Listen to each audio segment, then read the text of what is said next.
सभी का बहुत बहुत स्वागत है हमारे इस YouTube चैनल पे। इस चैनल का पर्पस है आपके लिए wide different variety of educational content को लाने का, सो दैट वो कंटेंट आपके सबकॉन्शियस माइंड में फिट इन हो जाए और आपसे कोई भी किसी भी तरीके का सवाल पूछे तो आप उनको आसानी से जवाब दे पाओ और आप दूसरों की भी हेल्प कर पाओ। Sharing is caring. आप हमेशा ये याद रखिएगा, आप जितना शेयर करोगे अपना नॉलेज उतना ही आपका नॉलेज एक्सपैंड होगा, बढ़ेगा। इसीलिए आप नॉलेज को जरूर से शेयर करिए और उन लोगों तक इस वीडियो को जरूर पहुंचाइए जिसको इस वीडियो की रिक्वायरमेंट है। एक एक सब्सक्राइबर हमारे लिए यूजफुल है, हम एक एक सब्सक्राइबर की इंपॉर्टेंस समझते हैं। इसीलिए हम आपसे रिक्वेस्ट कर रहे हैं कि ज्यादा से ज्यादा हमारे चैनल को ज्यादा से ज्यादा शेयर करिए, सो दैट जिसको जरूरत है उस तक ये वीडियो पहुंचे। और सब्सक्राइब करना बिल्कुल ना भूलिए, क्योंकि हमने देखा है यहाँ पे लोग बहुत सारे वीडियोस बनाते हैं जिसमें लोगों को डराते हैं, मिसलीड करते हैं, वो ब्रिटिश एक्सेंट को कॉपी करते हैं और पेस्ट करते हैं और एग्जैजरेट करके बढ़ा चढ़ा के इंग्लिश लैंग्वेज को बताते हैं, सो दैट आप उनके विशियस साइकिल में ट्रैप हो जाए। आप उनके वीडियोस को लगातार देखें, आप उससे कुछ सीखते तो जरूर नहीं है, लेकिन आपका मोरल डाउन हो जाता है। आप हमेशा अपने आप को इनसिक्योर फील करते हो, डरते हो, क्योंकि वो इस तरीके से फोबिया क्रिएट करते हैं, इंग्लिश को इतना एग्जैजरेट करके बताते हैं। इससे आपका डर दूर होने की जगह पे और ज्यादा बढ़ जाता है। इसीलिए मेरा आपके लिए एक सजेशन है कि आप उन तरीके के कंटेंट्स को कंजम्पशन करना कम कर दीजिए, हो सके तो बंद कर दीजिए, क्योंकि उससे आपका लॉस हो रहा है। आपके सबकॉन्शियस माइंड में इस तरीके का कंटेंट जा रहा है और आपके दिमाग में इनसिक्योरिटी फील हो रही होगी, आप इनसिक्योर फील करते होंगे, क्योंकि वो इतना ज्यादा हाइप क्रिएट करके और इतना ज्यादा एग्जैजरेट करके उस इंग्लिश को बताते हैं। इसीलिए आपके दिमाग में डर क्रिएट हो गया है। इस तरीके से डरने की कोई जरूरत नहीं है, क्योंकि डर के आगे जीत है और आप जरूर जीतोगे, क्योंकि हमारे पास 26 लेटर्स है। 26 लेटर से ही इंग्लिश लैंग्वेज बना है। इसीलिए आप इंग्लिश लैंग्वेज को लेके इतना जो डर है ये मत बनाइए। मुझे तो लगता है कि हिंदी लैंग्वेज से भी इंग्लिश लैंग्वेज इजी है, इसीलिए इंग्लिश लैंग्वेज से डरने की कोई बात नहीं है और डरने की कोई जरूरत नहीं है। मैंने जो सीरीज स्टार्ट किया था वो था फंडामेंटल्स ऑफ इंग्लिश की सीरीज, जिसमें इसके पहले जो वीडियो आया था उसमें हमने सब्जेक्ट और प्रेडिकेट पे डिस्कशन किया था। मेरे पास कोई भी स्क्रिप्ट नहीं है, मैं डायरेक्टली फोन पे देख के आपसे बात कर रही हूँ, डायरेक्टली मैं आपसे इंटरेक्शन कर रही हूँ ऑन कैमरा। इसीलिए आप जरूर से ये चीज नोटिस करिएगा कि मैं बिल्कुल से डाइवर्ट नहीं हो रही हूँ, मेरा कॉन्सेंट्रेशन फिक्स है। इसी तरीके से आप कॉन्सेंट्रेटेड वे में वीडियो को देखिएगा, आपका जरूर से फायदा होगा।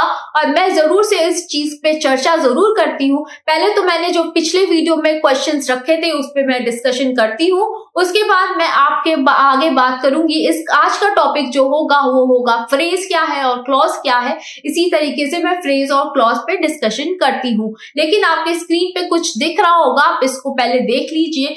आपको पिछले ही वीडियो में क्वेश्चंस दिया था, आपके स्क्रीन में भी क्वेश्चन शो कर रहा होगा। मैंने यहाँ पे 5 क्वेश्चंस दिए थे। पहले मैं आपको इस क्वेश्चंस को पढ़ती हूँ, समझाती हूँ और उसके आंसर्स बता देती हूँ। आप इसे नोट डाउन कहीं कर लीजिएगा। पहला क्वेश्चन है द क्रैकलिंग ऑफ अ गीस सेव्ड रूम। इसमें सब्जेक्ट होगा द क्रैकलिंग ऑफ गीस, प्रेडिकेट होगा सेव्ड रूम। अब मैं इसका मीनिंग बता देती हूँ। क्रैकलिंग एक साउंड को कहते हैं, कोई भी साउंड हो सकता है, किसी पक्षी की साउंड हो सकती है, किसी बर्ड का साउंड हो सकता है। और गीस का मतलब होता है जो जैसे वाटर बर्ड्स आपने देखा होगा, चाहे आप हंस को देखे होंगे व्हाइट कलर का, तो वही है, उसके बारे में हम यहाँ पे डिस्कशन कर रहे हैं। तो सब्जेक्ट क्या है द क्रैकलिंग ऑफ गीस और प्रेडिकेट क्या है सेव्ड रूम। दूसरा क्वेश्चन है the boy stood on a burning deck. इसमें सब्जेक्ट क्या है द बॉय और प्रेडिकेट क्या है stood on a burning deck. और यहाँ पे stood on a burning deck जो हम डिस्कशन कर रहे हैं इसका यही मीनिंग है, एक लड़का है वो बहुत बहादुर है, ब्रेव है, वो एक बर्निंग डेक पे खड़ा है। यहाँ पे बर्निंग डेक का मतलब ये नहीं हो रहा है कि वो बर्निंग डेक पे खड़ा है, उसका मतलब ये है कि the boy is a very brave boy, the boy was very brave. तो उसके ब्रेवरी के ऊपर डिस्कशन हो रहा है, वो मतलब एक हॉरिफाइंग सिचुएशन में है और वो डील कर रहा है, इसलिए the boy stood on a burning deck की बात की गई है। तो यहाँ पे सब्जेक्ट क्या है द बॉय और प्रेडिकेट क्या है stood on a burning deck. और थर्ड क्वेश्चन है a man of a mind was Tubal Cain. अब यहाँ पे ट्यूबल केन क्या होता है, जो मेटल वर्कर्स को कहते हैं, और यहाँ पे ट्यूबल केन मेटल वर्कर के ऊपर डिस्कशन हो रहा है, इसलिए मेटल वर्कर को ट्यूबल केन कहते हैं, इसलिए वो सब्जेक्ट होगा। प्रेडिकेट क्या होगा, was a man of might. Man of might को मतलब क्या होता है, एक स्ट्रॉन्ग पर्सनैलिटी, मतलब एक स्ट्रॉन्ग और पावरफुल पर्सन के ऊपर डिस्कशन हो रही है। फोर्थ क्वेश्चन है, a prison is not made by stone walls. यहाँ पे स्टोन वॉल्स के ऊपर डिस्कशन हो रहा है। मैंने सब्जेक्ट हमेशा बताया है कि जरूरी नहीं है कि सब्जेक्ट हमेशा पहले ही हो, सब्जेक्ट लास्ट में भी हो सकता है। इस चीज को नोट डाउन कर लीजिए, subject is not mandatory that it should always be on first. It can be, it might be, definitely can be कि it may be on last also. Last of the sentence में भी आपको subject मिल सकता है, इसलिए subject जरूरी नहीं है कि स्टेटमेंट के पहले ही सेंटेंस में ही आपको सब्जेक्ट मिल जाए। जिस चीज के ऊपर डिस्कशन हो रही है वही सब्जेक्ट है। तो यहाँ पे क्या है, a prison is not made by stone walls. यहाँ पे सब्जेक्ट क्या होगा, स्टोन वॉल्स होगा, क्योंकि हम स्टोन वॉल्स पे डिस्कशन कर रहे हैं, और वो डिस्कशन क्या कर रहे हैं कि डू नॉट मेक प्रिजन को नहीं बना रहा, मतलब स्टोन वॉल से प्रिजन जेल नहीं बन रहा।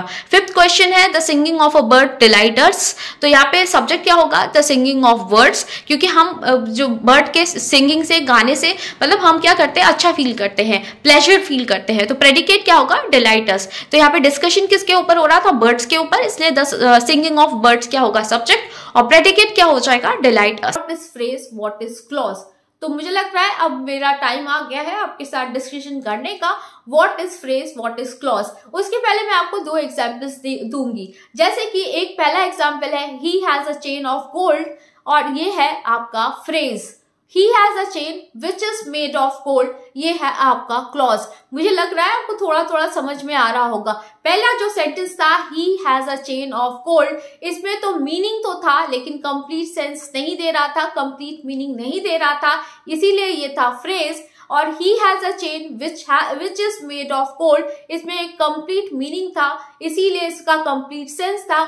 उसके पास वो चेन है जो कि गोल्ड से बना है, इसलिए वो सेंटेंस क्या है, इसका मीनिंग है, इसीलिए ये क्लॉज है। और पहला जो सेंटेंस था जिसका मीनिंग तो था लेकिन कंप्लीट मीनिंग नहीं था, इसीलिए वो क्या है, आपका फ्रेज है। मतलब कि जो ग्रुप ऑफ वर्ड्स जिसका कोई मीनिंग हो, जो मीनिंग तो देता है लेकिन कंप्लीट नहीं देता है, आधा अधूरा मीनिंग देता है। जैसे कि इन द ईस्ट, अगर मैंने सिर्फ एक सब शब्द बोला इन the east, full of energy, अगर मैंने ये दोनों शब्द बोले जिसका मीनिंग तो है लेकिन कंप्लीट सेंस नहीं दे रहा, मतलब क्या इन द ईस्ट, क्या चीज है भाई in the east, in the east sun rises in the east, अगर मैंने बोल दिया तो ये क्या हो जाएगा, क्लॉज हो जाएगा। सिर्फ इन द ईस्ट रखेंगे तो क्या होगा, फ्रेज होगा। इसी तरीके से जो दूसरा एग्जाम्पल मैंने आपको दिया था, जैसे कि फुल ऑफ एनर्जी, मैंने बोला था फुल ऑफ एनर्जी, इसका मीनिंग तो है एनर्जी के साथ भरा हुआ, लेकिन जोश के साथ, एनर्जी के साथ भरा हुआ तो है, लेकिन क्या चीज भाई, कौन सी चीज जोश से भरा हुआ है, he is full of energy, उसमें ही लग गया, वो जोश से भरा हुआ है, इसका एक मीनिंग है और इसका कंप्लीट सेंस है, इसीलिए वो क्या हो जा रहा है, वो हो रहा है क्लॉज। और फुल ऑफ एनर्जी क्या हो रहा है, फ्रेज। मुझे लग रहा है आपको बहुत ही कम टाइम में 3-4 घंटे की बकैती बिना ही आपको आसानी से फ्रेज क्या है और क्लॉज क्या है समझ में आ गया है, और आसानी से आप आसानी से चीज़ों को सॉल्व कर पाओगे, क्योंकि ग्रामर समझना बहुत ज़रूरी है और आपको कम टाइम में समझाना ये हमारा ड्यूटी है और रिस्पॉन्सिबिलिटी है। इसीलिए मैं आपके सामने कैमरे पे ही बोल रही हूँ, जितनी चीज़ें मेरे माइंड में रिटेन हो रही है और रिकॉल करके मैं बता रही हूँ, क्योंकि मेरे सामने कुछ भी स्क्रीन में लिखा हुआ नहीं है। इसीलिए आप इस चीज़ का ख्याल करिए और ज़्यादा से ज़्यादा लोगों तक आपकी भी रिस्पॉन्सिबिलिटी है, शेयर करिए। तो do not forget to share and do not forget to subscribe our channel.